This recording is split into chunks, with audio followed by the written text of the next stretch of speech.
Tout cela est maintenant dirigé par l'émotion. Et je suis tout à fait d'accord avec toi, Ulrich, que cela a inconsciemment à voir avec le fait que l'Occident est en déclin. Et le plus drôle, c'est que c'est quelque chose que vous ne pouvez pas empêcher. Vous ne pouvez pas l'empêcher par des moyens militaires. Cela ne fera qu'accélérer votre déclin et votre chute, car cela sape la base civile, économique, politique, culturelle et sociologique de votre société. Et aucune société ne peut vivre en étant simplement, vous savez, une machine de guerre. C'est comme une addiction à la drogue, vous savez. J'ai un problème, et puis je prends plus de drogue et j'ai un problème plus grand. C'est ce que sont les armes aujourd'hui.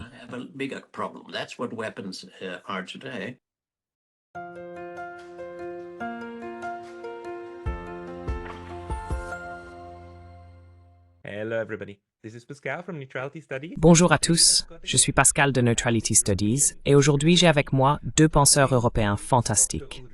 Je parle avec le Dr Ulrich Gero en Allemagne et le Dr Jan Öberg en Suède. Ce sont tous deux des intellectuels qui ont fondé des organisations pour la paix, Ulrich ayant récemment créé l'initiative transcontinentale européenne et Jan ayant fondé il y a plus de 30 ans la Fondation transnationale.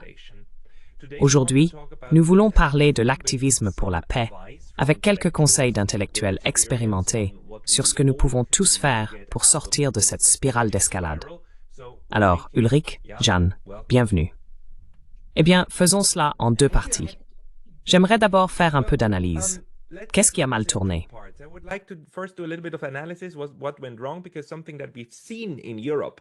Parce que quelque chose que nous avons vu en Europe au cours des dernières années est vraiment l'implosion du mouvement pacifiste. Il n'y a pas de mouvement pacifiste. Il a un peu disparu. Il y a un petit peu. Quelque chose bouge en ce qui concerne Gaza. Mais même cela est assez faible comparé à ce qu'il y avait dans les années 60, 70 et 80. Et puis dans la deuxième partie, nous voulons parler de ce que nous pouvons faire à ce sujet. Permettez-moi de vous demander, quelle est votre analyse? Que s'est-il passé pour que même de grandes parties de la gauche, mais en général, le grand public en Europe, soit d'accord? Beaucoup de gens étaient d'accord avec Jens Stoltenberg que les armes sont le chemin vers la paix en ce qui concerne la Russie. Que s'est-il passé? Ulrich d'abord, puis Jan. What happened? Ulrike first and then Jan. Oui, pas seulement Jens Stoltenberg. Donc les armes sont un instrument de paix. C'est aussi l'Église protestante évangélique en Allemagne. C'est encore plus étonnant qu'ils aient également pris une position très claire sur la livraison d'armes comme instrument de paix. C'est vraiment étonnant de voir comment cette pensée a pu changer et comment le Parti vert en particulier a pu passer de Petra Kelly, qui dans les années 80 était l'une des figures emblématiques du grand mouvement pacifiste lors du débat sur les missiles Pershing, SS-20 en 83, avec 400 000 personnes à l'université de Bonn à l'époque. Et 40 ans après, vous avez un parti vert en Allemagne qui est essentiellement à la tête de la politique de l'industrie de l'armement, avec Annalena, avec Hofreiter, et bien d'autres qui ont changé, comme on dit, du vert à l'olive. Vous savez.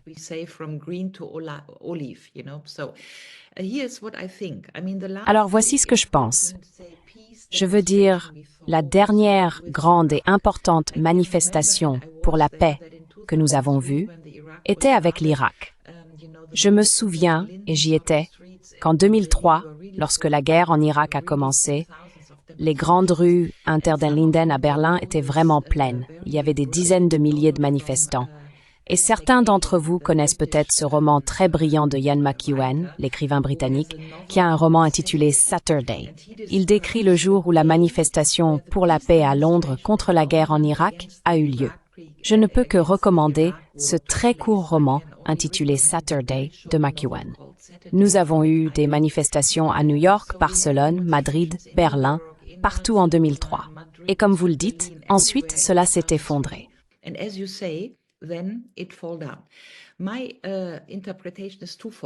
Mon interprétation est double. D'une part, le mouvement global de gauche a essentiellement échoué au début des années 2000. Il a échoué avec Antonio Negri, Michael Hart. Vous savez, ce genre de multitude de sommets sociaux. Il y avait un énorme mouvement autour de la multitude et des connexions entre les mouvements écologiques de paix et de justice sociale. Et il y a eu ce sommet social de Porto Alegre en 2004, je pense. C'était le dernier grand élan de la gauche où elle a essayé de combiner la paix, la justice sociale et l'écologie en un seul mouvement. Ils l'ont appelé multitude, avec Negri et Hart comme chef de file intellectuel. Nous n'avons rien vu de semblable depuis lors.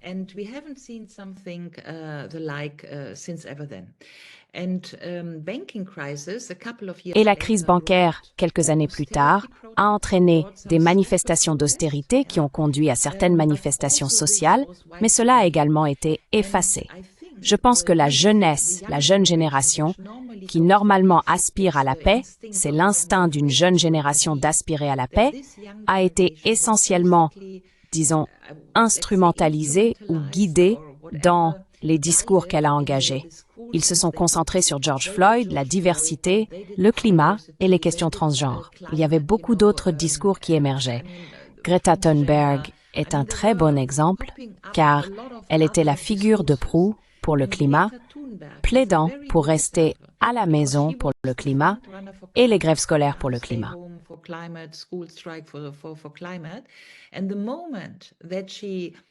Et au moment où elle s'est écartée du consensus et a fait l'affaire de Gaza, elle a également été écartée. Donc, ce que cela nous dit, c'est qu'il y a des protestations bruyantes et des protestations non autorisées, où il y a des manifestations que les médias amplifient et des manifestations que les médias n'amplifient pas. Donc il y a une bonne manifestation et une mauvaise manifestation. Oui, Greta Thunberg est une bonne manifestation, et les manifestations transgenres, George Floyd et pour la paix sont celles que personne ne regarde. La jeunesse n'est pas là pour une raison quelconque. Donc, encore une fois, je pense qu'il y a un vrai changement en 20 ans, et je suppose que Internet et aussi le processus de Bologne, vous savez, ce changement des universités, je pense que tous ces éléments aident à expliquer. Jeanne, comment le vois-tu?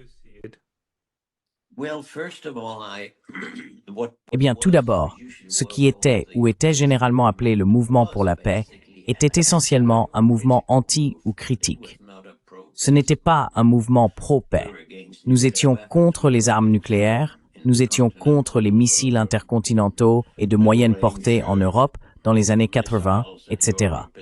Il y avait très peu de ce que Johan Galtung appellerait la paix positive et la pensée de paix positive. Et cela est bien sûr lié à la psychologie de la chose, car il est beaucoup plus facile d'être critique. Aussi parce que certains sont motivés par la peur de ce qui va se passer.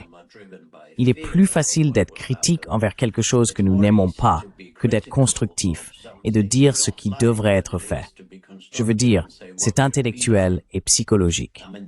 Il suffit de regarder les journaux, bonnes nouvelles ou mauvaises nouvelles, etc. Et la pensée visionnaire a complètement disparu du monde occidental. Ceux qui mènent la politique avec des missions à 30, 40 ans d'avance, ce sont les Chinois en ce moment.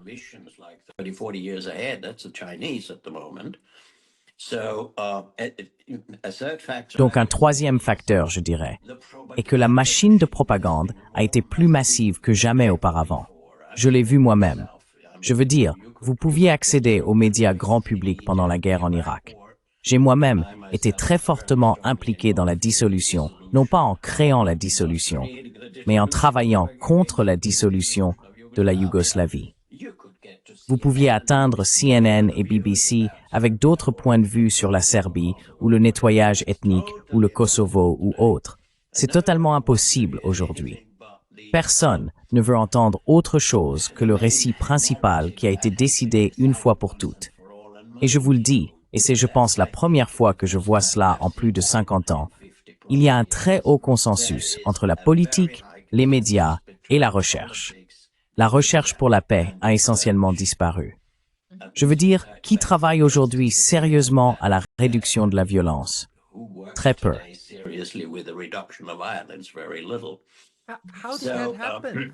Comment ça s'est-il produit? Comment cet alignement s'est-il formé? Parce qu'il n'était pas là avant. Comment cet alignement et cette idéologisation se sont-ils produits? Jeanne, puis Ulrike. Ulrike? Jeanne d'abord, parce que tu parlais encore. Désolé d'interrompre. Oh d'accord. Pas de problème. Pas de problème. Je pense que le fait que les États-Unis et le monde occidental s'affaiblissent signifie qu'ils ont moins de tolérance pour toute forme de diversité. Je veux dire, quand on s'affaiblit, on ne veut pas avoir de discussion. On n'a pas assez confiance en soi pour avoir des discussions et des points de vue alternatifs sur ce que l'Occident ou les États-Unis ou l'UMA ou l'OTAN devraient faire. Donc, il est très clair pour moi que cela est lié à un empire en déclin qui cherche à contrôler ce qui se passe. Vous le voyez bien de nos jours aussi. Il y a une totale perplexité à cause de l'initiative des États-Unis maintenant vis-à-vis de l'Ukraine et de Moscou. Mais c'est une longue histoire, et ce n'est pas ce que nous allons aborder.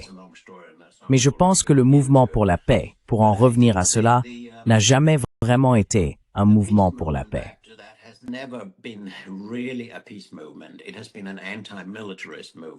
C'était un mouvement antimilitariste, un mouvement anti-armes. Et je pense que la recherche pour la paix, et je suis dans la tradition de Johan Galtung, a toujours dit « Faites un diagnostic, faites un pronostic, mais ne vous arrêtez pas là. Ne laissez pas aux politiciens le soin de décider quoi faire. C'est trop dangereux. Proposez des idées et des propositions. Discutons des futurs possibles. » Robert Jung a fait cela en Autriche dans les années 70 et 80, etc. Les ateliers du futur et tout ça. Nous avons perdu l'avenir dans le monde occidental. Il n'y a pas de réflexion sur l'avenir. Vous demanderiez à Macron, vous demanderiez à Trump, ou vous demanderiez à Mette Frederiksen, ou Christensen, ou qui que ce soit, ou Scholz. Que voulez-vous que votre société soit dans 20, 40 ans? Quel est votre idéal? Pourquoi travaillez-vous? Il n'y aura rien d'intéressant dans la réponse si vous obtenez une réponse tout court.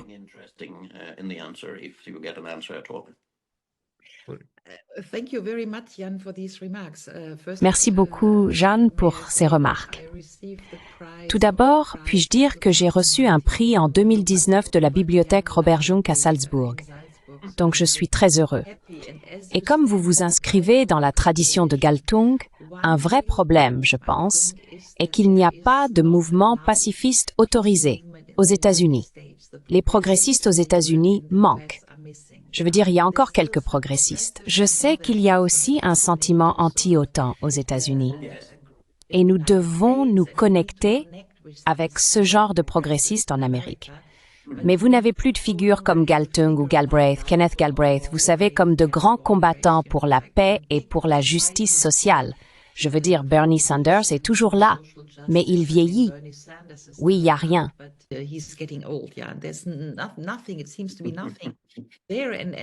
Il semble n'y avoir rien là-bas. Et je veux dire, disons cela, mais vous savez, souvenez-vous des manifestations anti-Vietnam aux États-Unis avec Woodstock, n'est-ce pas? Et quand nous avons célébré les 50 ans de Woodstock, c'était en 2019, n'est-ce pas? Je pensais qu'il devrait y avoir une sorte de festival pour les 50 ans de Woodstock, mais il n'y avait rien. Cela décrit aussi que la jeunesse aux États-Unis a perdu le mouvement pour la paix, n'est-ce pas? Et maintenant, parce que votre question, Pascal, était comment se fait-il que nous ayons un complexe de politiciens ou de politiques, d'ONG, de médias dans lequel l'argument de la paix est absent? Pour être très précis, par exemple en Allemagne, nous avons en Hesse, l'un des Länder allemands, un institut qui s'appelle le Hessisches Institut für Friedensforschung, donc l'Institut hessois de recherche pour la paix. Le bon vieux Dieter Sengas. Oui, Dieter Sengas. Mais Dieter Sengas est aussi un peu comme Bernie Sanders. Il est de l'ancienne génération. Je sais. Mais ce que je veux dire, c'est que la directrice de cet institut hessois pour la paix est une jeune femme très intelligente. Et puis, elle est apparue dans des émissions de débats télévisés pendant la guerre en Ukraine. Et elle était aussi pour les armes pour l'Ukraine. Elle était juste un peu moins pour les armes pour l'Ukraine que les autres sortes de durs, n'est-ce pas? Donc, la question dans le débat télévisé n'était plus la paix et la diplomatie et pas d'armes contre des armes et encore plus d'armes. Donc, la seule sorte d'offre pour le discours était des armes ou un peu moins d'armes. Cela montre aussi comment les options de discours, précisément ce que Jeanne a décrit, les options de discours, notre vision de ce qui devrait être, complètement effacée.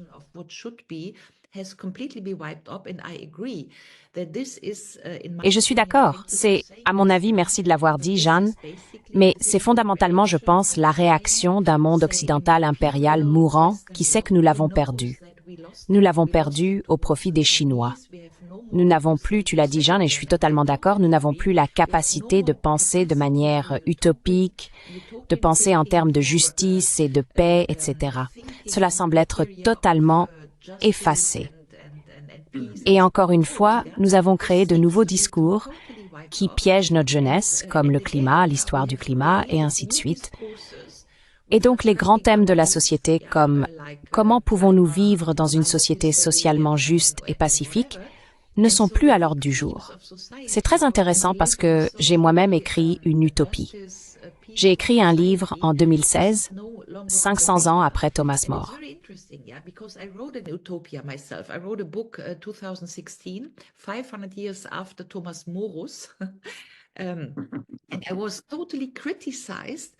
J'ai été totalement critiquée pour avoir évoqué le terme utopie parce que nous sommes adaptés à une politique de pragmatisme.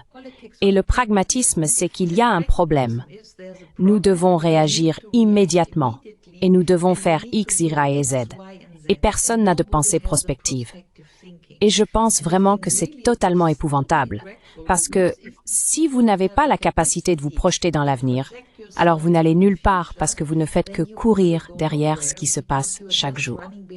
Et pour vous donner un dernier exemple, j'ai aussi fondé un petit, Verein, une petite association caritative, Survive, vous savez, comme l'un de ces petits Verein en Allemagne, que j'ai appelé Europe 2049. Et la seule chose que je voulais faire, c'est prospecter l'avenir de l'Europe en 2049, 100 ans après la Seconde Guerre mondiale. Et vous savez, quand nous avons commencé après la Seconde Guerre mondiale, 49 était l'année où la République fédérale a été fondée, et l'ancienne RDA a été fondée, et l'ONU a été fondée, peu importe.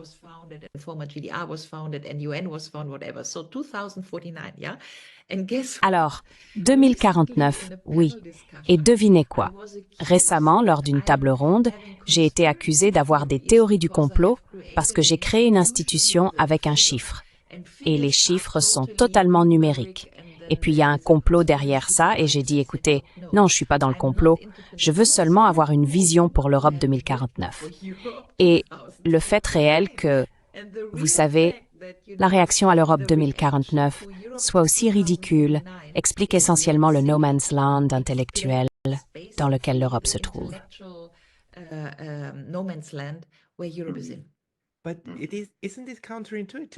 Mais n'est-ce pas contre-intuitif? Parce que la faction pro-guerre du débat mondial a aussi une vision pour l'avenir. Et cette vision est qu'il y aura une guerre avec la Chine, il y aura une guerre avec la Russie, et nous devons nous y préparer. Je veux dire, c'est aussi une vision. C'est juste une vision horriblement sombre qui peint ensuite des images très irréalistes de l'ennemi. Mais à ce stade, nous avions l'habitude de rejeter cela.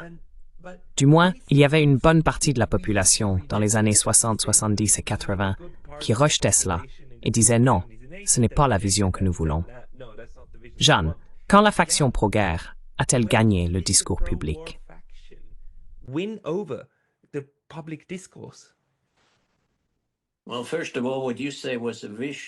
Eh bien, tout d'abord, ce que vous dites est une vision. Je ne suis pas d'accord. Toutes sortes d'images d'ennemis ou ce qui se passera vis-à-vis de la Chine à l'avenir sont des constructions pures. Les images d'ennemis sont des choses que les pays et les gouvernements construisent eux-mêmes afin de satisfaire le complexe militaro-industriel médiatique académique que j'appelle MIMAC. Ce n'est pas une vision. C'est juste un outil pour soutirer plus d'argent, si vous voulez, des contribuables, car les contribuables, malheureusement, sont ceux qui payent pour toutes ces choses stupides. C'est pourquoi je pense d'ailleurs que les protestations des contribuables et le déclin du paiement de ce pourcentage qui va à votre défense nationale ou militaire devraient être encouragés, que les gens devraient dire « Je refuse de payer pour ces guerres ».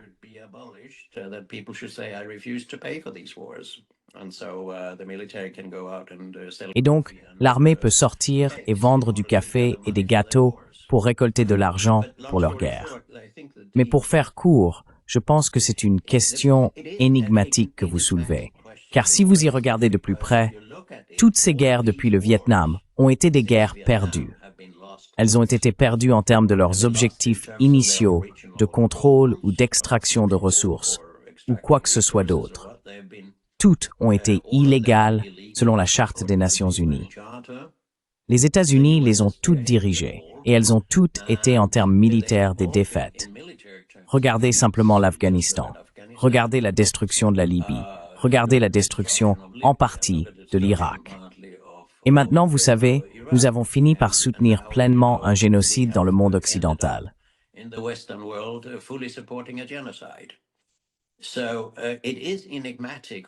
Il est donc énigmatique que les gens ne se réveillent pas en disant que la guerre ne fonctionne pas. La guerre a été un fiasco. Toutes les prédictions, je les appellerai des prédictions, pas des visions, selon lesquelles nous gagnerions en Irak et créerions la démocratie ici et là, que nous libérerions les femmes, ont été de pures absurdités. Elles se sont révélées fausses, l'une après l'autre. Il n'y a pas une seule de ces prédictions sur ce qu'une guerre entraînerait. Et bien sûr, pas non plus dans le cas de l'Ukraine, car l'objectif était de faire de l'Ukraine un membre de l'OTAN, ce qui est à peu près la chose la plus stupide que vous puissiez faire il y a 10 ans ou 30 ans, lorsque l'on a commencé à installer le premier bureau de l'OTAN à Kiev.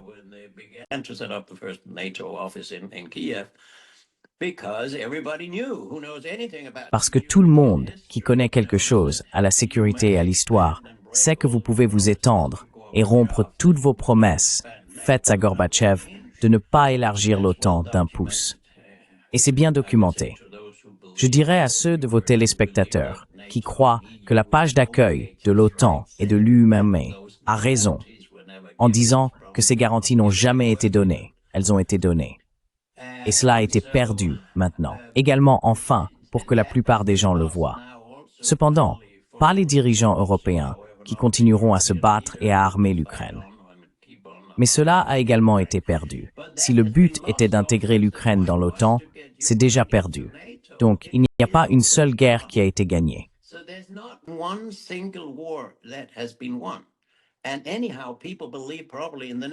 Et de toute façon, les gens croient probablement au prochain conflit qu'ils souhaitent, que ce soit avec la Chine ou autre. Mais ne sous-estimons pas non plus le biais anti-Chine extrêmement massif, largement construit par les États-Unis et en partie par l'Europe, bien financé par le département d'État, le Pentagone, les think tanks et, Dieu sait quoi, qu'ils sont en train de préparer à nouveau. Vous savez, en travaillant en Chine, en parlant avec mes amis, collègues et voisins de la Chine, ils pensent tous que je suis fou parce que je rentre de Chine. Je travaille avec la Chine depuis 1983. Je rentre de Chine et leur dis que c'est une société très intéressante, qu'elle fonctionne bien, que c'est un État-providence et qu'ils ont accompli des choses incroyables que personne d'autre n'a faites dans l'histoire de l'humanité en 30 ans.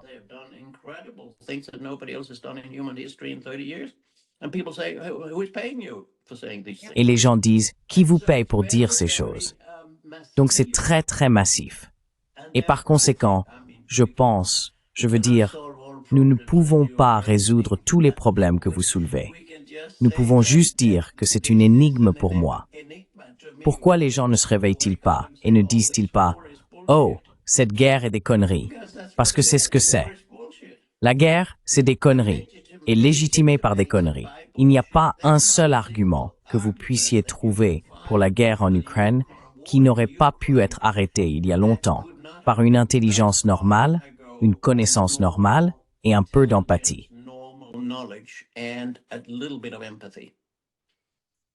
Je ne pourrais pas mieux le dire. Merci Jeanne pour cela. Juste pour peut-être ajouter, il est visible que l'Allemagne est en préparation concrète de guerre, construisant des bunkers, préparant les rues pour les chars se dirigeant vers l'Est. Je veux dire, il y a des documents clairs sur Internet de généraux indiquant que l'Allemagne est prête à être une sorte de plaque tournante du trafic pour une offensive à l'Est. Oui, donc c'est déjà assez triste. Ce qui est aussi triste, c'est qu'à chaque sorte de station de bus, je vois maintenant de petites images de soldats, principalement des femmes d'ailleurs. C'est la perversion du féminisme. Que je vois une jeune femme très intelligente en uniforme, du genre « vous êtes prête, vous pouvez le faire », ce genre de déclenchement émotionnel qu'elle est née pour la guerre. Je veux dire que nous puissions faire cela dans un monde civilisé comme une chose de relation publique, pour moi c'est juste choquant. Oui, mais parce que tu l'as dit, Jeanne, je veux juste m'appuyer sur ce que tu as dit.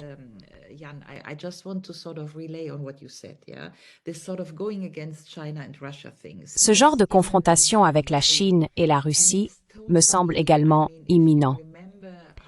Et c'est totalement, je veux dire, si vous vous souvenez à quel point c'est étrange, je pense que cela se rapporte au fait que Fukuyama nous a donné le livre « La fin de l'histoire ». Et nous sommes toujours dans cette sorte d'équipe gagnante. Nous avons gagné cette histoire et l'Occident réalise que nous sommes loin du compte. Nous sommes nulle part en termes économiques. Nous sommes nulle part en termes de ressources. Il y a le monde des BRICS qui émerge. Nous sommes nulle part en ce qui concerne la main-d'œuvre bon marché. Et le dynamisme est à l'Est. Mais malgré tout, nous pensons que nous sommes les gentils. Nous sommes l'Occident. Et la fin de l'histoire est notre fin de l'histoire. Et que nous sommes les promoteurs de la démocratie et les promoteurs de l'économie sociale de marché. Peu importe. Bien que nous voyons que les États-Unis ont essentiellement plongé la moitié de leur population dans la pauvreté au cours des 20 dernières années, tandis que les Chinois ont sorti des 2/3 de leur population de la pauvreté.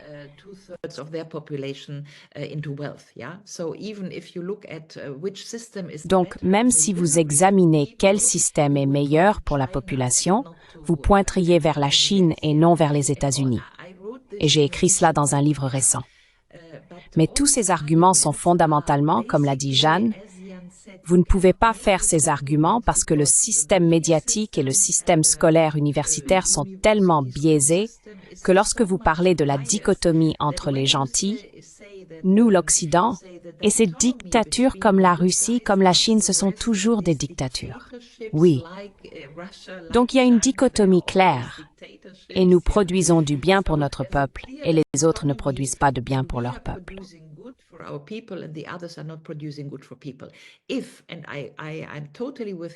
Si, et je suis totalement d'accord avec Jeanne, vous regardez la réalité et réalisez ensuite que, par exemple, l'Occident, le soi-disant Occident, a enfreint, violant la loi de l'ONU pendant des années. Et c'est pourquoi nous l'appelons maintenant l'ordre basé sur des règles. L'ordre basé sur des règles n'est même pas, vous ne pouvez pas le trouver sur Internet, ce n'est même pas écrit. C'est essentiellement la règle du plus puissant. C'est une sorte d'ordre imaginé par les États-Unis. Ce n'est rien d'autre que l'ordre basé sur des règles.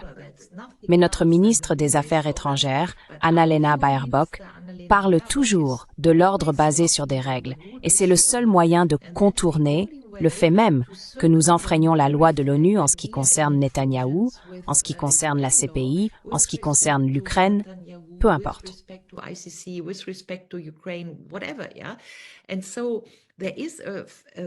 Et donc, on peut soutenir que nous sommes, en attendant, dans ce qu'on appelle l'Occident, dans le déni de la réalité. Et le meilleur livre sur le marché est vraiment celui d'Emmanuel Todd. Je pense qu'il existe déjà une traduction anglaise disponible, La chute de l'Occident. Emmanuel Todd dit essentiellement que la civilisation occidentale, sachant inconsciemment son échec en termes civilisationnels et spirituels, je veux dire, nous connaissons notre échec, Nous n'avons pas créé de monde social. Nous n'avons pas créé un politique.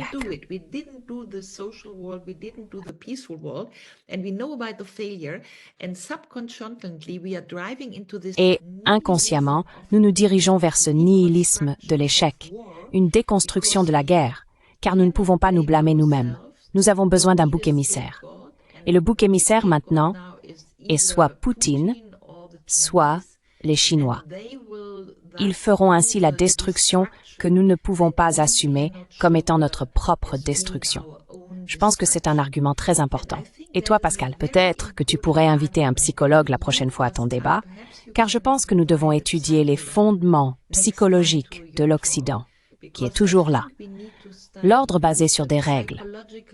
Nous sommes l'Occident, sachant que nous avons échoué, et nous nous dirigeons vers le nihilisme et la destruction parce que nous ne pouvons pas assumer ce fait.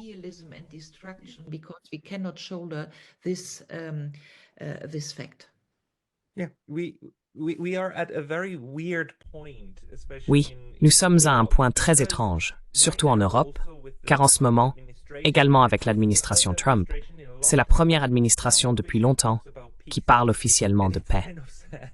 Et c'est un peu triste que cela vienne, encore une fois, de Washington, et non de l'Europe, qui aurait le plus à y gagner, n'est-ce pas?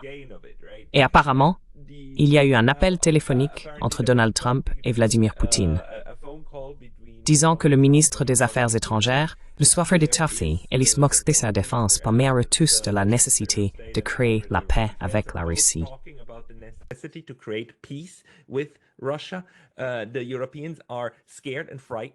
Les Européens sont effrayés et ne savent pas quoi faire. Ils ont des réactions de choc parce qu'ils veulent continuer ce bellicisme. Mais en même temps, il me semble que par rapport à il y a 3 ans, nous sommes maintenant à un point différent. Parce qu'il y a 3 ans, les voix pour la paix du grand public étaient vraiment réprimées. Et d'accord, pour le moment, Francesca Albanese, la rapporteuse spéciale de l'ONU pour les réfugiés palestiniens, vient d'être annulée de la Freie Universität Berlin.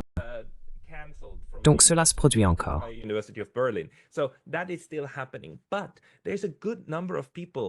Mais il me semble qu'il y a un bon nombre de personnes qui cherchent maintenant des voies pour des approches alternatives. Et je ne parle pas nécessairement de l'alternative pour l'Allemagne, mais je parle des mouvements pour la paix. Et peut-être passons-nous à la deuxième partie. Comment construire un nouveau mouvement pour la paix, ou même un réseau de paix sur le terrain pour nous défendre contre ces va-t-en-guerre qui veulent nous imposer ces politiques d'autodestruction? Peut-être encore, Jeanne d'abord, et ensuite Ulrike. Avez-vous des idées sur la façon dont nous pouvons, du point de vue de la société civile, raviver un mouvement pour se débarrasser de cette folie belliciste qui nous submerge?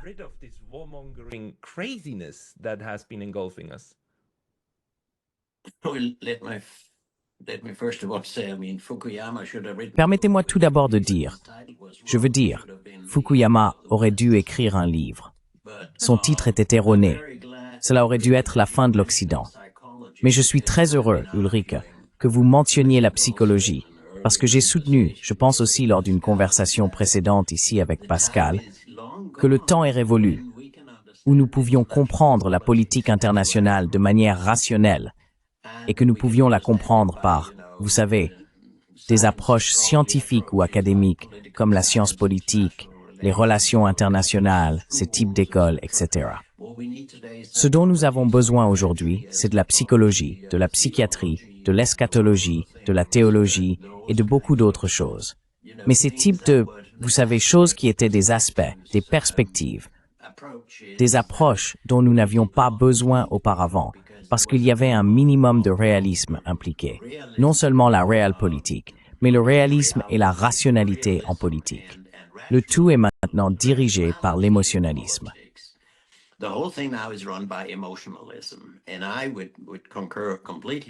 Et je serais tout à fait d'accord avec vous, Ulrike, que cela a inconsciemment à voir avec le fait que l'Occident est en déclin. Et le plus drôle, c'est que c'est quelque chose que vous ne pouvez pas empêcher. Vous ne pouvez pas l'empêcher par des moyens militaires. Cela ne fera qu'accélérer votre déclin et votre chute, car cela sape la base civile, économique, politique, culturelle et sociologique de votre société. Et aucune société ne peut vivre en étant simplement, vous savez, une machine de guerre. C'est comme une addiction à la drogue, vous savez. J'ai un problème, et puis je prends plus de drogue, et j'ai un problème plus grand.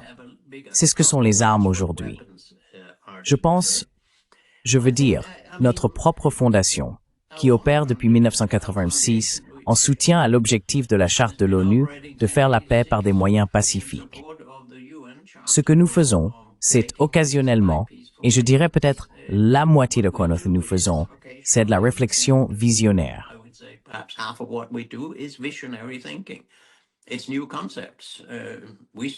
Ce sont de nouveaux concepts.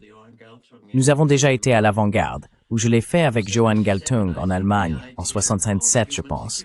L'idée de la sécurité humaine au lieu de la sécurité militaire nationale.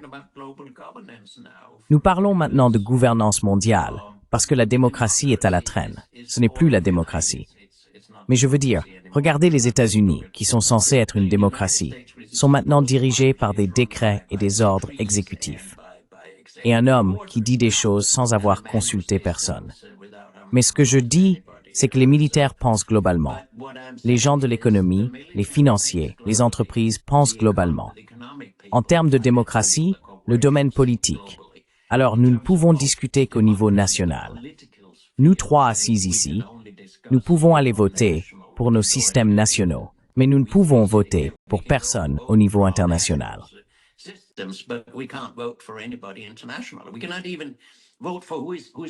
Nous ne pouvons même pas voter pour savoir qui nous représente à l'OTAN ou à l'ONU ou quelque chose comme ça. Je veux dire, nous n'avons pas de démocratie mondiale. C'est un gouvernement mondial, une démocratie mondiale, une ONU réformée, de nouveaux concepts de paix et de sécurité. Il y a une quantité incroyable de dimensions intellectuellement intéressantes et multiculturelles pour penser à un monde meilleur. Et c'est en fait la seule chose qui m'intéresse. J'en ai assez. Je suis fatigué et ennuyé. Je m'ennuie moi-même en parlant de la stupidité du militarisme. Mais il faut le faire. Nous revenons aux 3 éléments de tout bon travail académique, dont Johan Galtung a également écrit pas mal de livres. Toujours connaître les choses. C'est l'interaction entre les données et la théorie. Sachez ce que vous faites, quelle est la réalité. Ensuite, vous avez l'interaction entre la théorie et les valeurs constructives, ou nouvelles valeurs. Et c'est là que la critique intervient.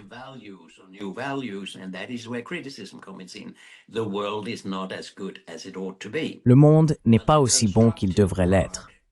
Mais la partie constructive est alors de dire à quoi pourrait-il ressembler. Et vous m'avez peut-être déjà entendu citer George Bernard Shaw, car je l'utilise toujours.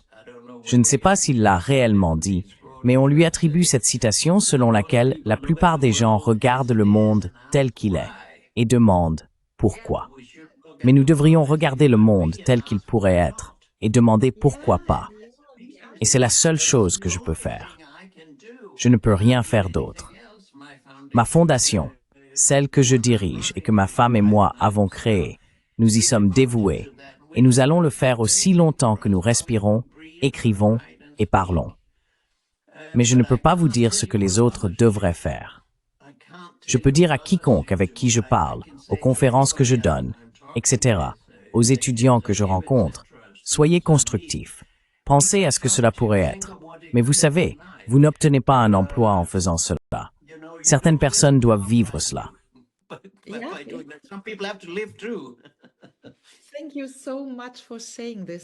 Merci beaucoup d'avoir dit cela, Jeanne.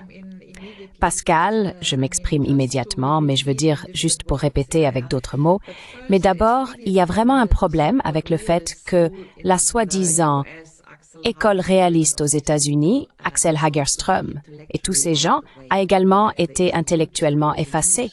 Je veux dire, il y avait une grande école de réalisme politique là-bas. George F. Kennan et tous ces gens, John Mearsheimer.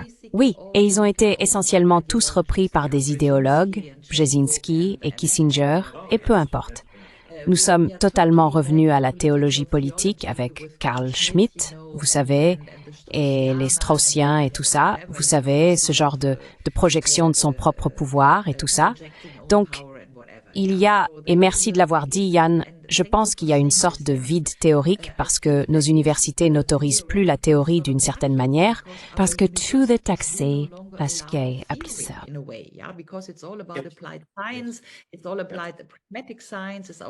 Tout est appliqué. La science pragmatique concerne les données, les données, les données. Mais la théorie compte. Et au moment où nous avons perdu la théorie, nous avons perdu la théorie du réalisme politique, surtout aux États-Unis. Je suis très reconnaissant que vous disiez cela, et vous avez raison. Par exemple, pendant quelques années, je m'intéressais à ce qu'on appelle le constitutionnalisme mondial. Il y a des branches du monde académique qui s'occupent de choses comme le constitutionnalisme mondial. Ils réfléchissent à une sorte de nouvel ordre mondial en termes de constitution de l'ONU.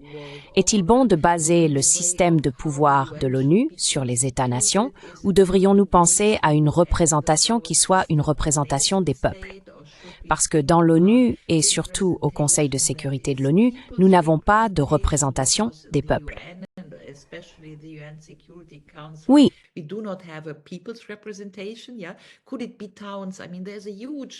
Pourrait-il s'agir de villes? Je veux dire, il y a une énorme discussion sur qui est l'hégémon mondial. Si les États-Unis ne sont plus l'hégémon mondial, qui est le juge mondial? Oui, je veux dire, nous avons la CPI, mais les États-Unis ne sont pas membres de la CPI.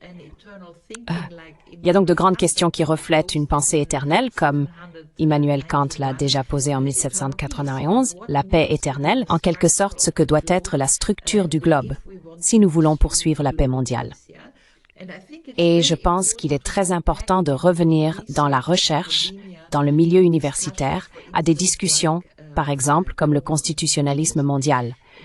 Le point que je relève, Jeanne, c'est quand tu as dit que les affaires, la fabrication, tous les ressources, le système financier sont mondiaux.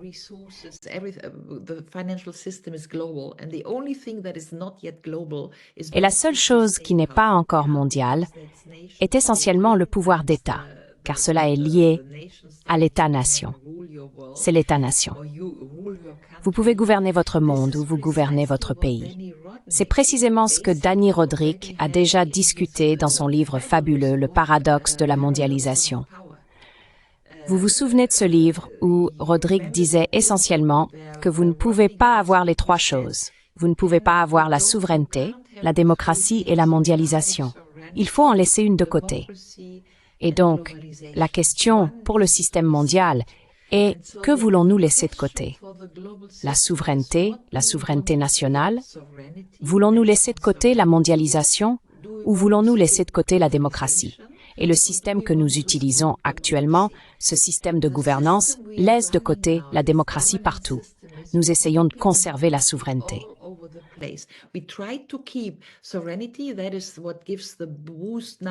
C'est ce qui donne un coup de pouce maintenant à tous ces partis de souveraineté en Europe, les soi-disant partis populistes, mais aussi Trump et Macron. Rendre à l'Amérique sa grandeur, donc une sorte de souveraineté domestique. Nous essayons de maintenir la mondialisation parce que nous avons besoin de la mondialisation pour nourrir les gens, vous savez, tout ce commerce et ainsi de suite. Mais ce qui manque, c'est la démocratie. C'est ce que Dani Rodrik a appelé dans son livre « Le triangle du diable ». Oui, il faut sauter. Et je pense que la matrice théorique est en quelque sorte ce que nous pourrions sauter, ce que nous ne devrions pas sauter, et nous ne devrions pas sauter la démocratie dans cette équation. Oui, et il y a un travail théorique à faire sur la façon de l'organiser, et j'aimerais, Pascal, que votre format, vos études de neutralité, soit en quelque sorte le siège d'une discussion internationale à ce sujet.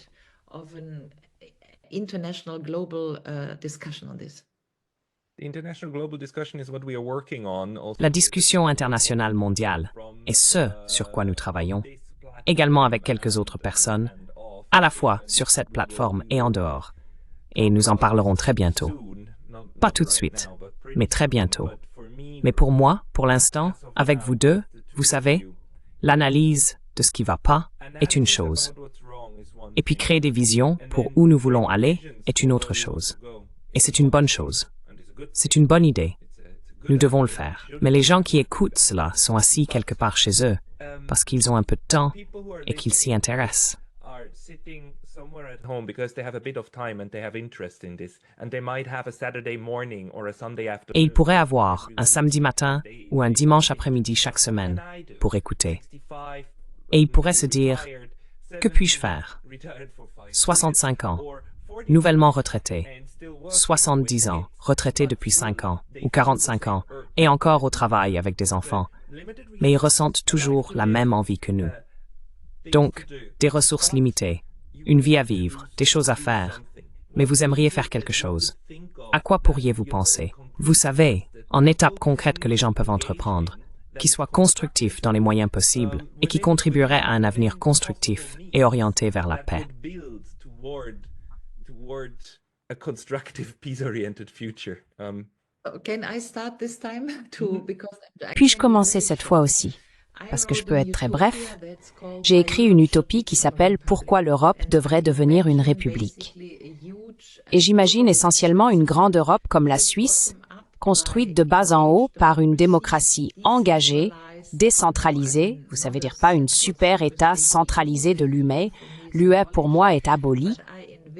Mais j'envisage une structure décentralisée, régionale, basée sur la démocratie comme une grande Suisse, qui est évidemment neutre.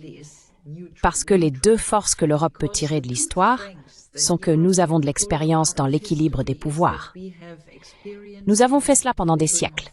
Et après avoir été colonial pendant 500 ans, nous avons commencé à être anticolonial.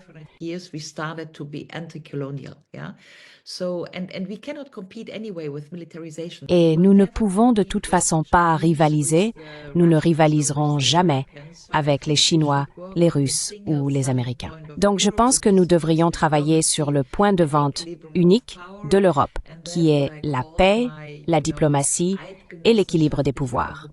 Et c'est ce que j'ai appelé vous savez, Eidgenossenschaftliche Europäische Republik ou République européenne qui ne copie pas les États-Unis d'Europe, qui ne copie pas les États-Unis. Donc, c'est ma petite utopie, comment y travailler de manière très concrète. Merci de m'avoir donné la parole, Pascal, à ce sujet. J'ai fondé une fondation en Suisse appelée l'Initiative transcontinentale européenne.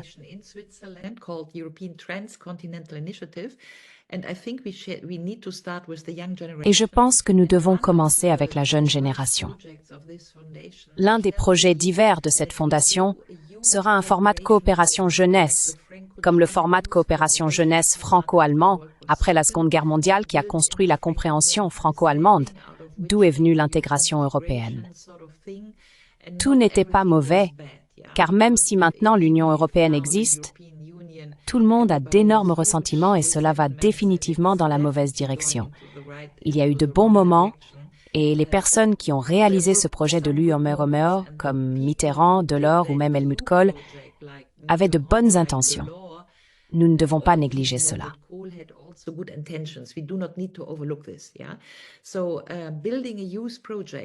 Donc, construire un projet pour la jeunesse sur le continent eurasien, une structure post-atlantique. Pour moi, la chose la plus importante est que l'Europe sorte de ce corset transatlantique dans lequel elle se trouve et que nous établissions un format de coopération européen avec les BRICS. Et c'est une tâche générationnelle. Et nous devons instruire notre jeunesse. Donc, un projet de coopération pour la jeunesse qui permet essentiellement des échanges entre Européens et Russes, entre Européens et Chinois, ou Européens au Tadjikistan, au Kazakhstan ou en Iran. Je pense que c'est la chose la plus importante que nous sortions de cette dichotomie de penser que les Européens pensent que les Russes sont mauvais, que les Iraniens sont mauvais, que les Chinois sont mauvais, que tout le monde est un rival, que tout le monde est un ennemi.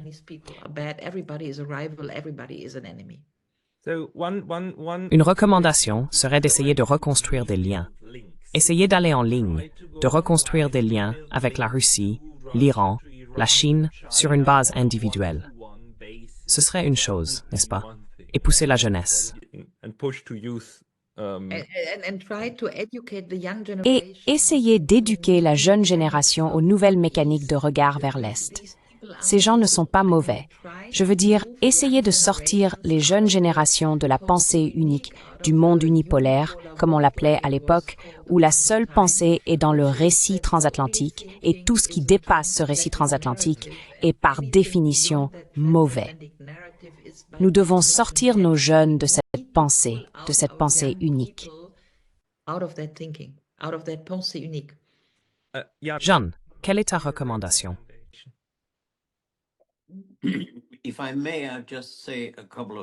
Si je puis me permettre, je vais juste dire quelques mots en rapport avec ce qui vient d'être dit.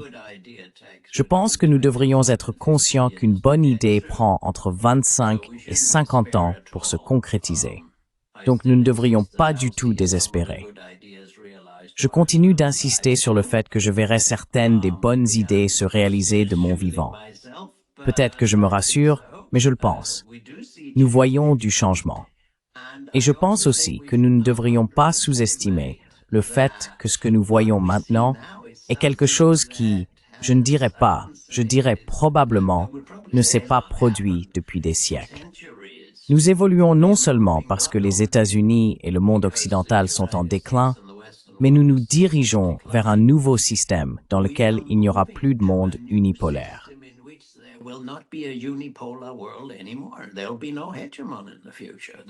Il n'y aura pas d'hégémon dans le futur. Il y aura un monde multipolaire, multinodal, multi-quelque chose, multiculturel, peu importe, mais il n'y aura pas quelqu'un qui essaye de dominer tout le reste, et les Chinois ne le feront pas non plus. Et puis je pense que la question de la démocratie mondiale, vous avez dit, qu'allons-nous ignorer? Si vous me demandez ce que nous devrions ignorer, c'est le militarisme, car dès que nous l'ignorons, nous obtenons d'énormes ressources. C'est le militarisme qui s'oppose au type de coopération humaine dont vous venez de parler. C'est l'idée que nous avons besoin d'images d'ennemis. Nous n'avons pas d'images d'amis sur lesquelles nous basons notre politique.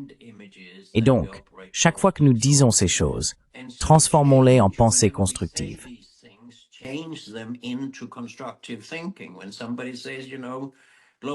Quand quelqu'un dit, vous savez, mondialisation, nous disons, qu'en est-il de la mondialisation, de la démocratie et de la paix? Et donc, nous utilisons ces termes et nous élargissons simplement les termes existants. Et deuxièmement, nous inventons de nouveaux termes, de nouveaux concepts, de nouvelles théories, de nouvelles visions d'avenir. Je pense que beaucoup de gens, et c'était la reine de la recherche sur la paix, Elise Goulding, qui disait toujours « Vous ne pouvez pas faire travailler les gens pour quelque chose s'ils ne peuvent pas voir cet avenir souhaitable. » Et donc la première étape, à mon avis, est de développer des futurs souhaitables, des possibilités futures, et d'avoir cette discussion démocratique sur la direction à prendre pour le monde ou notre propre pays. Parce que si les gens ne peuvent pas voir pourquoi ils travailleront contre quelque chose.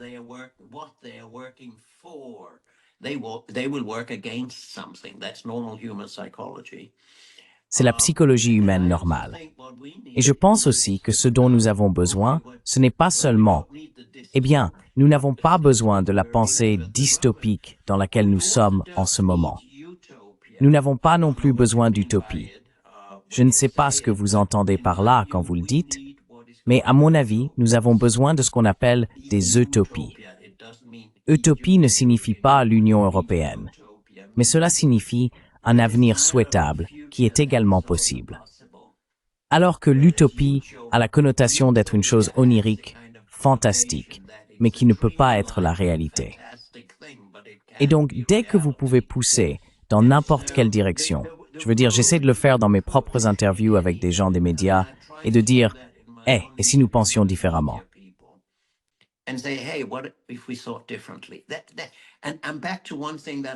Et je reviens à une chose en laquelle j'ai toujours cru. Tout le monde qui a un emploi, qui exerce une profession, étudiant, médecin, ingénieur ou autre, il n'y a presque personne qui ne puisse contribuer à la paix à travers sa profession s'il l'oriente dans ce sens. Si vous êtes enseignant à l'école, vous pouvez enseigner l'histoire de la paix et pas seulement l'histoire des guerres. Et nous avons vu ce que les médecins ont fait historiquement en alertant les gens sur le risque des guerres nucléaires et ce qui se passerait si nous en avions une. Maintenant, Ils sont totalement dans la paix négative, si vous voulez, pas la paix positive. Ils ne veulent pas parler de sécurité alternative.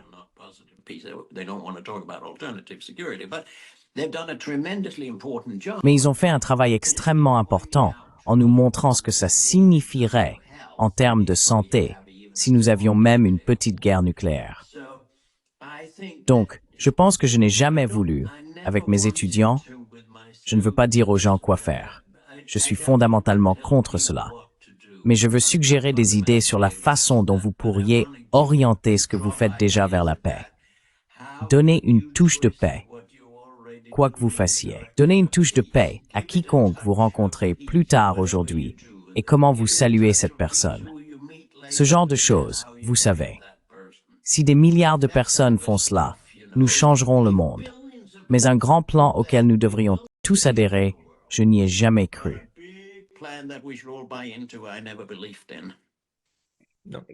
Pascal, can I chime in? Pascal, puis-je intervenir? Parce qu'il y a deux choses, Jeanne, qui m'ont vraiment interpellée. L'une est l'e-utopie, et je suis totalement d'accord. Peut-être que pour les auditeurs, vous pouvez trouver cela sur Internet. Je travaille avec Stanislav Strasburger, qui est un Polonais marié à une Allemande vivant en Espagne.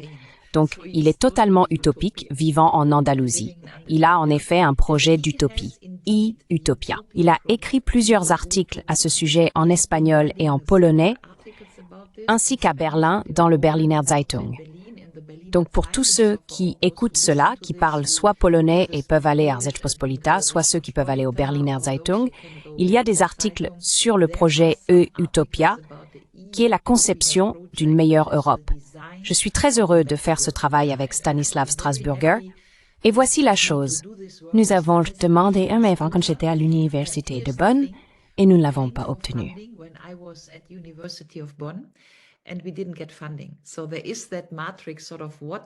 Il y a donc cette matrice de quels projets académiques reçoivent des financements de fondations et lesquels ne sont pas financés. Mettons cela de côté. Nous le savons. Nous le savons. Donc, l'autre aspect, Jeanne, que j'ai vraiment aimé dans votre remarque, tout le monde qui a un emploi peut faire une sorte de travail de paix. Et il y avait cette touche globaliste. Je pense aussi que c'est un peu comme avec l'IA, l'intelligence artificielle. Nous ne pouvons pas nous en débarrasser, nous devons travailler avec et essayer de la rendre pacifique. Nous ne pouvons pas échapper à la mondialisation. Ce que je vois en termes politiques, c'est qu'il y a un antiglobaliste mondial, comme on l'appelle en Allemagne, la tendance antiglobaliste. Et la tendance antiglobaliste, ce sont les soi-disant souverainistes populistes dans l'Union européenne, Marine Le Pen et Mélanie, et l'AfD et le FPE, mais aussi Modi, qui aspire à une Inde hindoue souveraine, et ainsi de suite.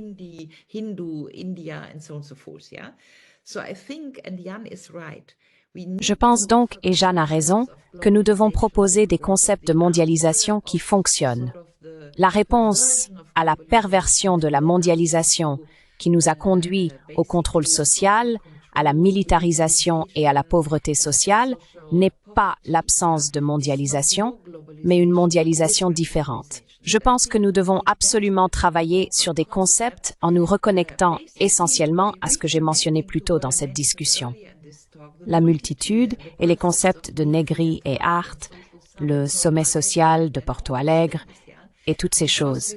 Nous étions déjà assez avancés dans la réflexion sur un monde différent, mais la crainte que j'ai est que la mondialisation se déroule maintenant de manière très négative pour tant de personnes, les laissés pour compte.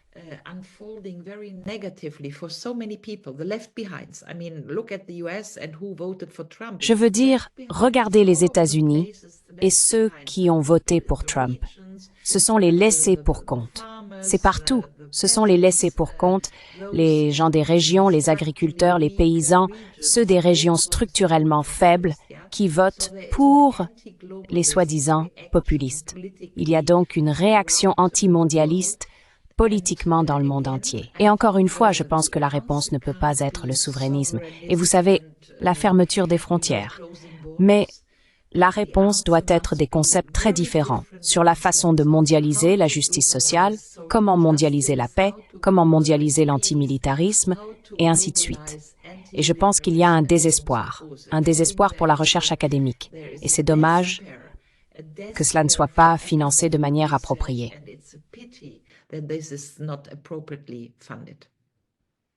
Jean, veux-tu répondre? Oui, je dirais simplement que je suis tellement heureux de ce que tu dis, Ulrich. Merci beaucoup. Que disent-ils?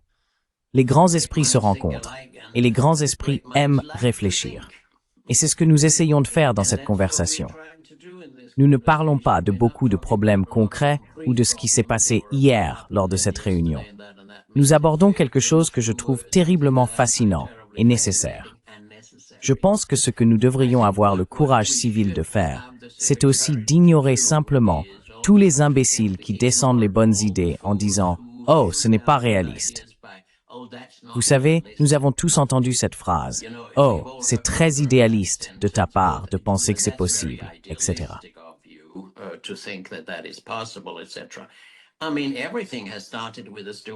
Je veux dire, tout a commencé avec une idée stupide de quelques personnes, et ça s'est répandu. Que ce soit la prise de conscience de l'environnement et du climat, la première conférence en 1972 à Stockholm, ou toute la question des femmes, cela a été initié par quelques personnes, bien sûr, devenant rapidement un effet boule de neige. Mais il y a toujours eu quelqu'un pour dire « Eh, ce n'est pas réaliste ». Et donc, si nous disons que la chose la plus réaliste est la résolution des conflits civils au lieu du militarisme et de la guerre et de se tuer les uns les autres, beaucoup de gens diront que ce n'est pas réaliste, que ce n'est pas la nature humaine ou quelque chose comme ça.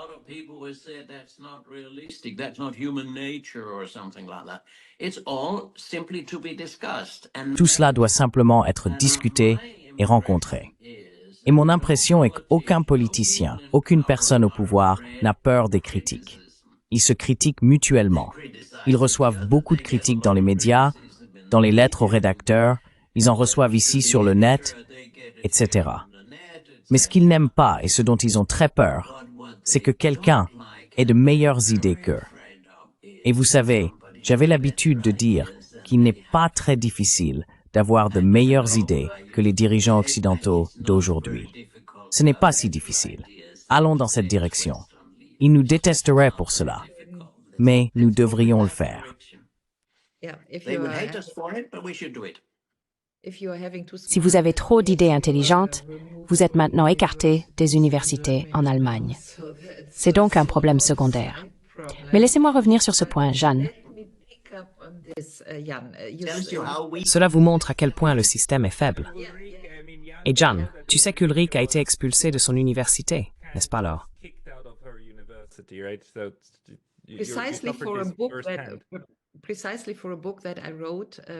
Précisément pour un livre que j'ai écrit concernant la guerre en Ukraine, décrivant le contexte de l'Europe, une perspective de paix, une solution pacifique Europe-Ukraine-Russie et une perspective pour l'Europe.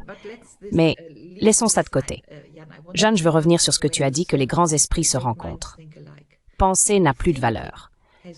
Et il y a ici une véritable sorte de chose, une rupture civilisationnelle. Je veux dire, une rupture civilisationnelle que, avec l'intelligence artificielle, penser est inestimable mais n'a plus de valeur. Il y a quelque chose que penser en soi n'est plus estimé.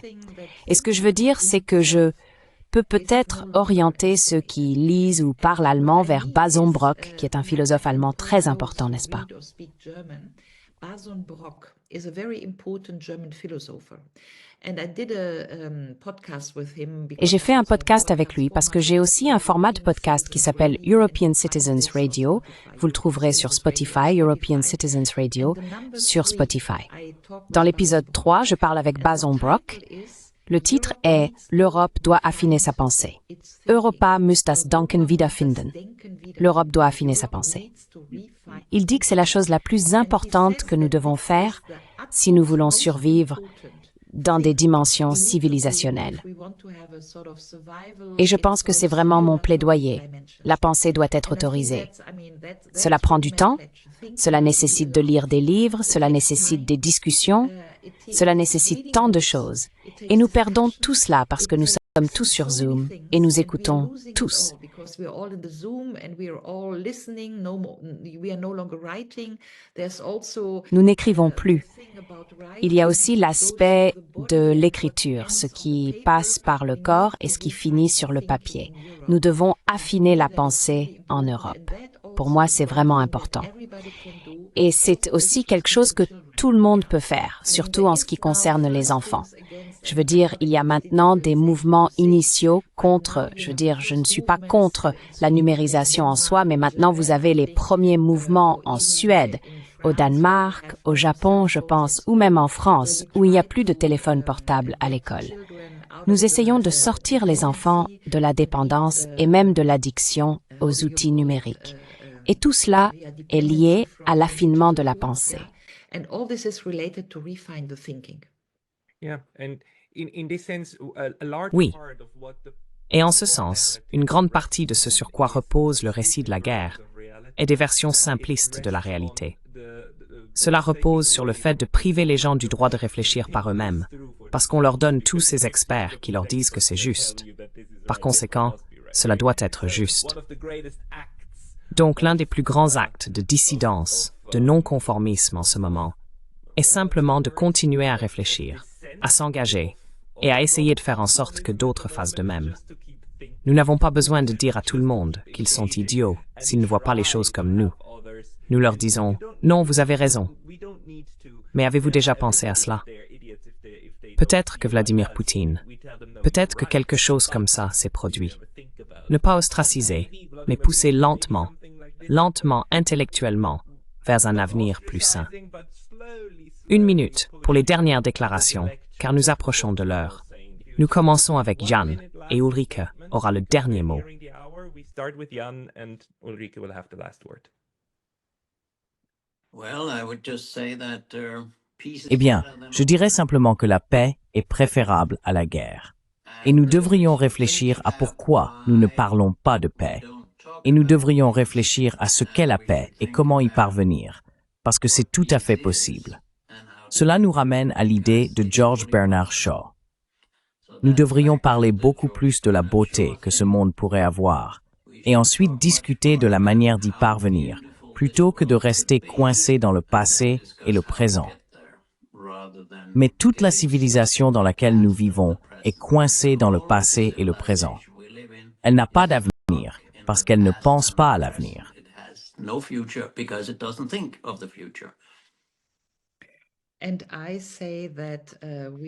Et je dis que la propagande de guerre nous a dit que Poutine ne veut pas négocier. Et puis Trump décroche son téléphone et l'accord est conclu.